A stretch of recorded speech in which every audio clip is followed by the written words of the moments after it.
తండ్రి అయిన దేవునికి, మన రక్షకుడైన యేసుక్రీస్తు ప్రభువుకు, పరిశుద్ధాత్మ దేవునికి వందనాలు స్తోత్రాలు చెల్లించుకుంటూ, దేవుడి దినమందు మనకిచ్చిన వాక్యము యోహాను సువార్త 20వ అధ్యాయము 19వ వచనం చదువుకున్నాం.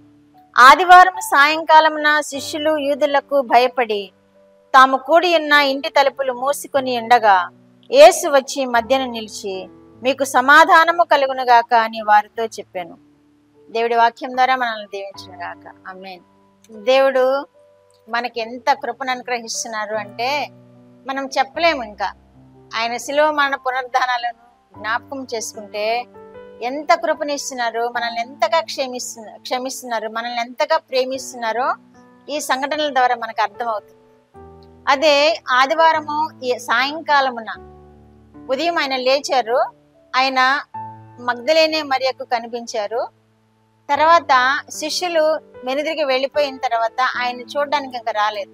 యూదులకు భయపడి ఒక ఇంట్లో తలుపులు మూసుకొని ఉన్నప్పుడు యేసు ప్రభు వారు ఆదివారము సాయంకాలమున శిష్యులు యూదులకు భయపడి తాము కూడి ఉన్న ఇంటి తలుపులు మూసుకొని ఉండగా అంటున్నారు.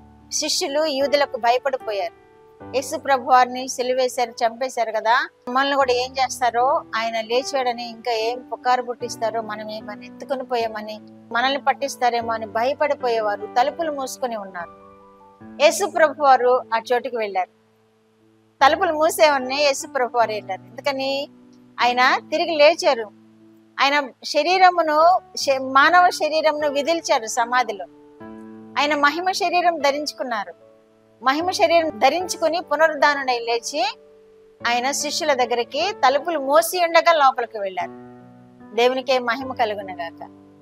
దేవుడు ఎంత అద్భుత కార్యాలు చేస్తాడంటే, ఎంతో మహాశ్చర్య కార్యాలు చేసే దేవుడు అని కీర్తన గ్రంథంలో మనం చదువుకుంటూ ఉంటాం కదా. ఇది మహాశ్చర్య కార్యమే. తలుపులు మూసి ఉండగా యేసు ప్రభు వారు శిష్యుల వద్దకు వెళ్ళారు. శిష్యుల వద్దకు వెళ్ళి వారికి నీకు సమాధానము కలుగునుగాక అని ప్రకటన చేస్తారు.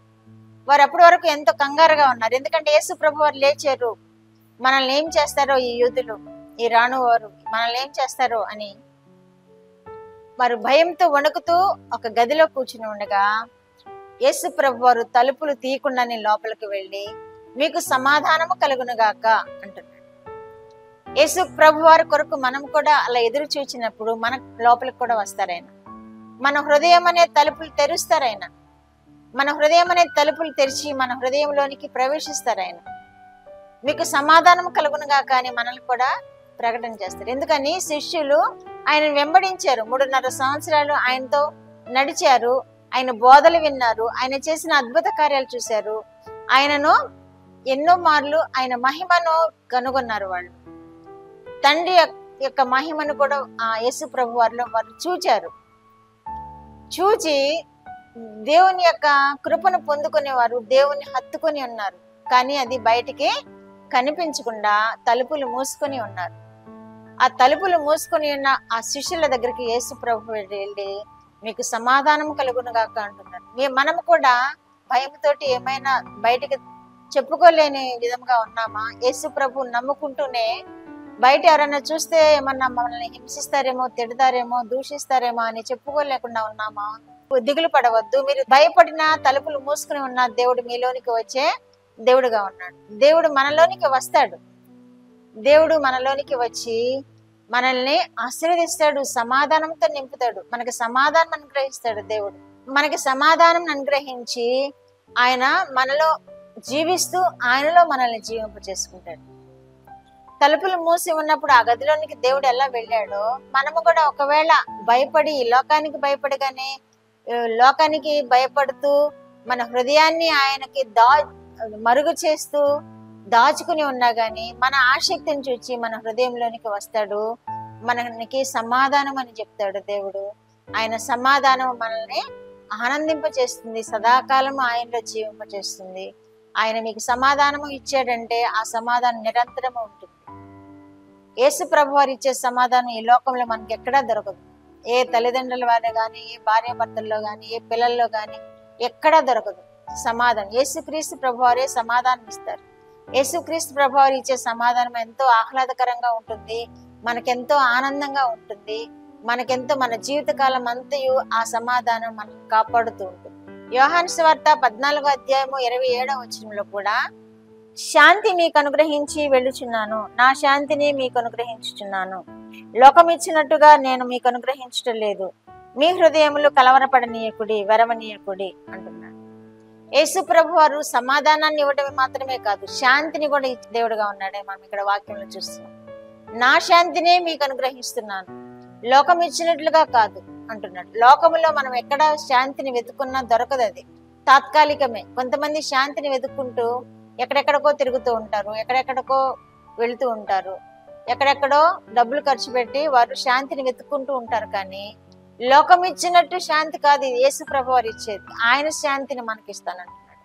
ఆయన శాంతితో మనం నింపబడినప్పుడు లోకాన్ని జయించగలుగుతాం. మనం ఆయన శాంతితో మనం నింపబడినప్పుడు లోకంలో ఆయన మనల్ని వాడుకుంటాడు. దేవుడు మనల్ని ఆయన సాక్షులుగా వాడుకుంటాడు, మనల్ని ఆయన మహిమార్థమై వాడుకుంటాడు.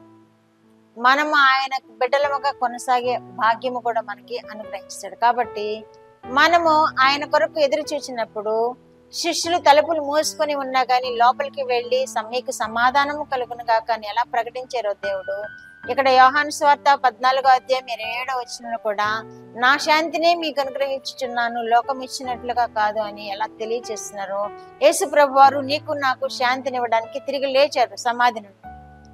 నిన్ను నన్ను రక్షించుకోవడానికి తిరిగి లేచారు సమాధి నుండి. ఆ పునరుద్ధాన శక్తి నీకు నాకు ఇవ్వడానికి తిరిగి లేచారు, పునరుద్ధానుడై లేచాడు దేవుడు. కాబట్టి మనము ఆయన కృపను పొందుకుందాము, మనము ఆయన కాపుదలలో ఉందాము, ఆయన సమాధానంతో నింపబడదాము, ఆయన శాంతితో మనము ఆనందిద్దాము. ప్రార్థన. మా దేవా, మా ప్రియ పరలోక ప్రభువా, మీ పరిశుద్ధ పాదములకు వందనాలు, స్తోత్రాలు. మా రక్షకుడు యేసయ్య స్తోత్రములు, పరిశుద్ధాత్మ దేవా స్తోత్రములు, ఇచ్చిన వాక్యం కొరకు స్తోత్రములు.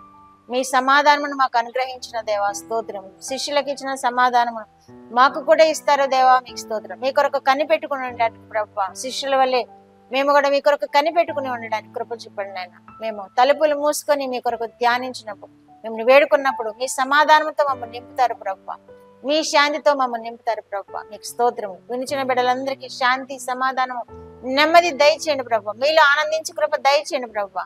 మీరే మహిమ పొందమని యేసుక్రీస్తు వారి పేరిట ఈ మనవులు మీ పాదముల యొద్ద వేడుకుంటున్నాను పరమ తండ్రి. ఆమేన్.